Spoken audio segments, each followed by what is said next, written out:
Hello. I'd like to preface this video, first of all, with this strange title. It has, everybody hanging on edge. Well, the saint that killed his own family, I'm going to tell you right up front, it was Constantine the Great, the overseer of the Nicene Council in 325 CE. And the circumstances are not widely known, but there are guesses as to why this happened. Anyway, his wife, Faustus, had given him 5 children, and he killed her after killing his son Crispus. And this was in 326 CE. So he killed his eldest son first, and then shortly after had his wife locked up in an overheated bathhouse. And that was, of course, a common method of abortion in those times. And some say that this was an accident, but it certainly sounds very suspicious, doesn't it? So he killed his eldest son, and then he killed his wife. So it's not a pretty sight to hear that a person is honored to be a saint in the Eastern Orthodox circuits. That the Eastern Orthodox honor him as a saint, and some other Christian organizations do too. Not the Roman Catholics, though. They still esteem him as a Christian, a Catholic, obviously, because Catholicism really didn't exist until Constantine the Great. So the circumstances of him killing his family are not widely known, and we don't want to make any statements that, would justify that either. I mean, a saint would not be doing such things. So enjoy the video. It's about other things that we've inherited, like mythologies, and Dan's going to read the tract. Thanks for watching, and I hope you enjoy it. Welcome, everybody. Today we're going to be discussing some of the things that we've inherited from our fathers, for centuries and centuries and centuries, and it all tracks back to basically Constantine and beyond him even. And Dan's going to read a little track here called "Turned Aside to Myths." How you doing today, Dan? Doing pretty good. Well, I think that sounds pretty good. We need to talk about this stuff right now, especially about the holiday that just passed, and everybody was so involved with that. So let's get going with this here. Turned aside to myths, okay? What are they? Who's doing it? And what could possibly go wrong? The question is asked here, why does Christianity look like sun worship? Well, sound doctrines are now all replaced by traditions of men. Futility, lies, and myths have filled the earth with customs people embrace as familiar, and the truth has become thought of as evil. Paul wrote of these things to Timothy. He said, proclaim the word, be urgent in season and out of season. In other words, during feast days and not during feast days. Correct, warn, appeal with all patience and teaching. For there shall be a time when they shall not bear sound teaching, but according to their own desires they shall heap up for themselves teachers tickling the ear. And they shall indeed turn their ears away from the truth and be turned aside to myths. 2 Timothy 4:2-4. Myths are widely held beliefs. Among these are sacraments, holy water, transubstantiation, Sunday, trinities, celibacy, image worship, popes, nuns, monks, steeples, obelisks, wreaths, Lent, chants, special days, prayers to the dead, indulgences, pilgrimages, stigmatas, the egg hunts in the springtime, December 25th, solstice birth, Santa, elves, trees in the homes, monstrances, bells, and all forms of fertility patterns of Babel. Well, Luke talks here about, in the book of Acts, about many events spanning about 32 years after the death and resurrection of Yahushua. He describes many of the challenges faced by his fellow traveler and convert we know as Paul. Paul was formerly known as Shaul, who had been given authority by the Sanhedrin to arrest the Natsarim in the assemblies, found to be uttering Yahuah's name, which they called blasphemy. Shaul was confronted by Yahushua in person on his way to Damascus. Paul was gifted with skills and mentored by Gamaliel, who was the grandson of the noble Torah teacher Hillel. Paul was able to speak to anyone who would listen, and he wasn't intimidated in the least by any lawyers or judges or sophists or governors or kings. Okay. One of my favorite explanations of the mission is that we all share, as ordained by Yahushua, was recorded at Acts 17.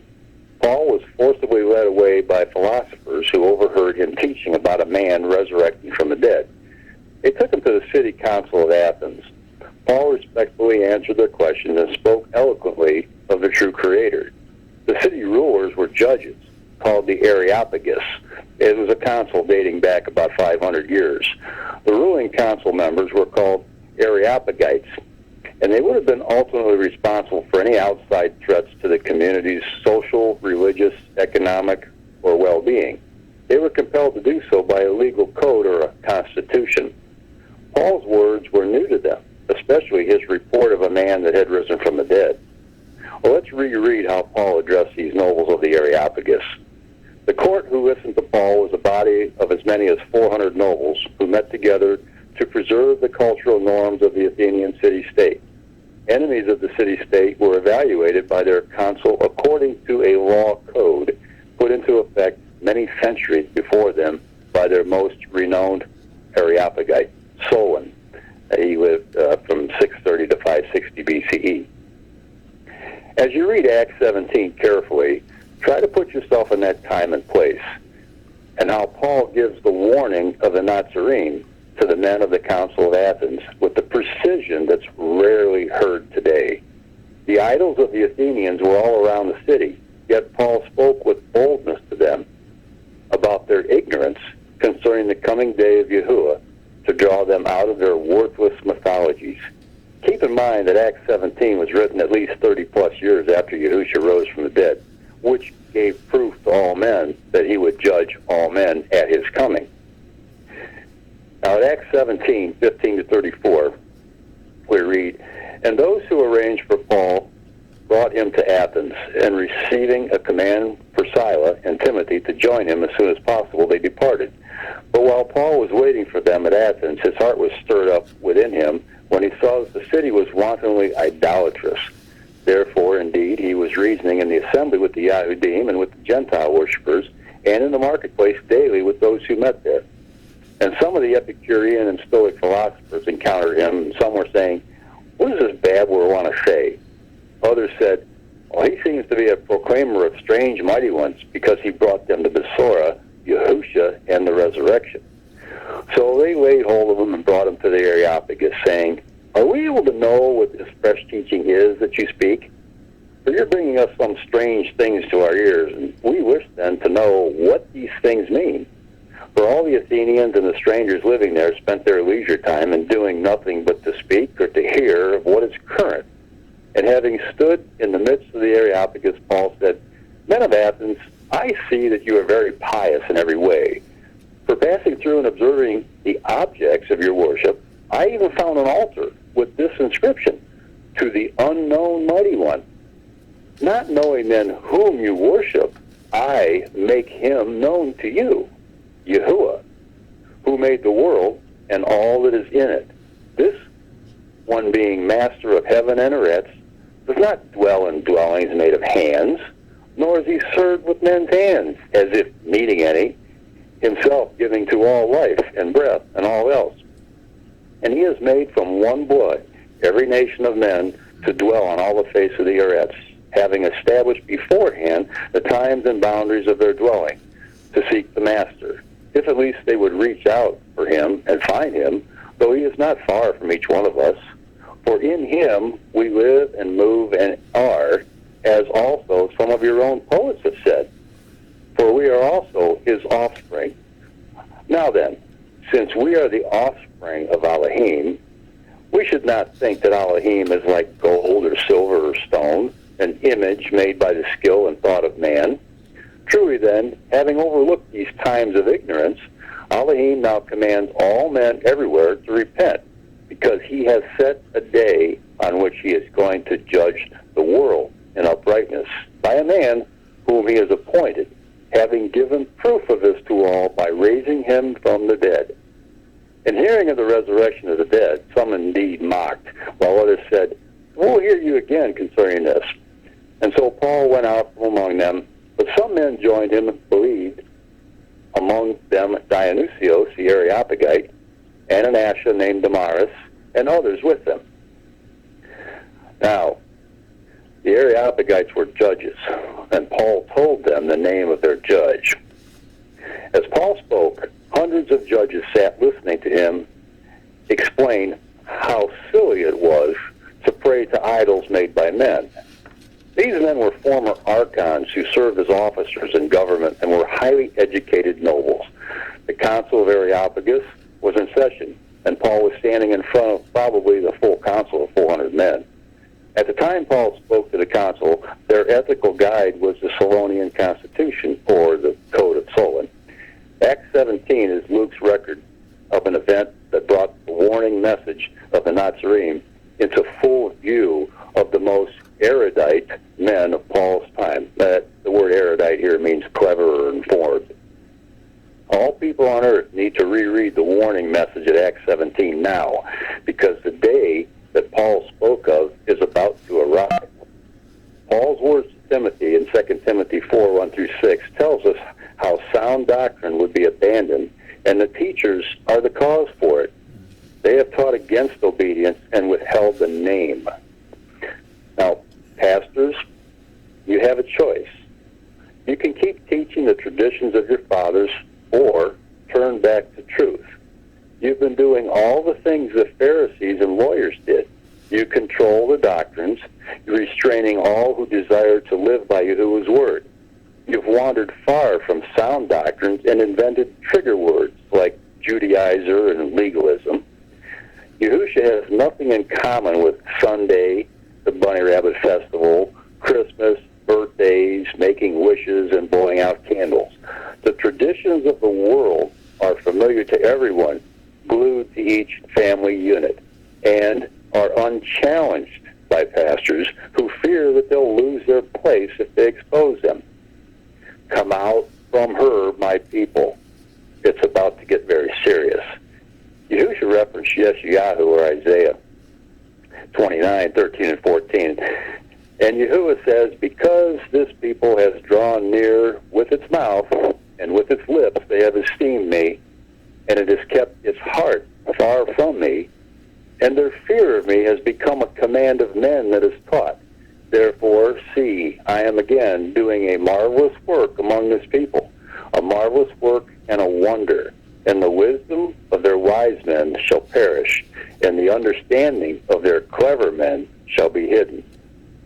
Now, if they don't know, how will they hear unless someone is sent to speak to them? And that's what we're doing right here. We're trying to speak these words to people so that they can hear and make a decision on what they need to do. So what do you think, Lew? I agree. I did put this article together after all, but at the same time, I want to make it available to anybody that wants it. You can get this as a download from torazone.net for free, and you can make copy after copy, and there's over 120 other ones too. But as far as the traditions that we've inherited, we have nothing in common with the way of life that Yahushua actually lived. And thanks to Constantine, we have he's forbidden it all, and that's why the traditions of men that people live by have been enforced by trigger words like legalism and so forth. So we have to wake up, and we have to be aware. Don't listen to people that are teaching these divisive techniques to keep you under control. Live by the Scriptures. The Scriptures will show you the way of freedom from these kind of influences. That's right. It's simple to just live by Yahuah's word. Yeah, and this video, we chose an interesting title. Actually, it was given to you, Dan. The Saint Who Killed His Family. What does that have to do with us? Well, he is a man who has influenced most of this Western Hemisphere with his Roman sun worship. See, everything is really sun worship. Why does everything look like sun worship is one of the subheadings here. Why does Christianity look like sun worship? The monstrance and all. And he's the one who actually executed his son. He killed his son, Crispus, and he also killed his wife. And he's celebrated as a saint by the Catholics and the Orthodox circus. That should make you scratch your head right there. This guy's called a saint, and that's what he did. Yeah. I don't think that's probably, that's not something that a saint would do. No, and we've got a wanted poster out for him. If you happen to run into him, I'll show it to people. Yeah, there's a wanted poster, and you could get that download from Torazone.net to make your own wanted posters. And we also have them to ship out too. If you need one. So they're following this man named Constantine, and they don't know it. I mean, he's dead. He can't hurt you anymore.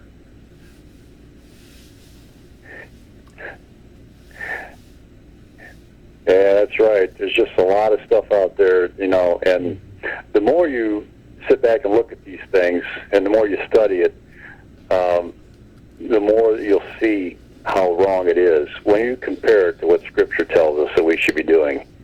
Mm-hmm. Yeah, they took a lot of things and took pagan celebrations and transformed them and gave them a new meaning. So they basically just crusted them over. And when you see what they really represent originally, then you have to wake up. It should make you angry, and because their deception is so insidious. If you're a person that's really looking for the truth, seriously, yeah, it will make you angry. Yeah. To see how you've been duped, by these people in these positions of authority. And you should question everything. You'd be like the Bereans, when you're told something, don't just believe it hook, line, and sinker. Check it out and make sure it's true, because, we live in a world of deception now, and it's getting worse by the day. Yeah, and Yahuah has given us orders to not learn the way of the heathen. Don't learn the way that they act and how they worship their deities. And don't serve him in their way. He said, have nothing to do with that. Zodiacs, blowing out candles on cakes, making wishes to genies. Oh, man. Yeah. Teaching your children these things and putting pumpkins on your porch like a bunch of druids. The Christian pastors the shepherds are actually the cause of these things, and they're going to be eliminated along with the trash that they've been teaching. And standing by without correcting it, that's another thing. You have to watch them. I mean, they put trees inside their buildings sometimes and decorate them. And that decorated trees, when did Yahushua put a tree in his house? And you have to find out where this stuff comes from. That's right. And the scary part of that is because Yahuah says in his word that you will become defiled like it is if you do these things. And I mean, you don't want to be defiling yourself. So, in Yirmiyahu chapter 10, it talks very plainly about going out in the woods and cutting a tree down and dragging it in and fixing it so it doesn't fall over and decorating it with all kinds of things. I mean, he says don't do that. I mean, that's pretty plain. Yeah, it's very simple. Well, thank you, Dan, for reading that tract, and I hope a lot of people will take it to heart and go get this tract from tourism.net and download it and make copies of it. And if you see anything else there that's downloadable for free, please, you're welcome to do it. Well, thank you, Dan, and we'll see you all in the next exciting video. All right, thanks, Lew. Okay, bye.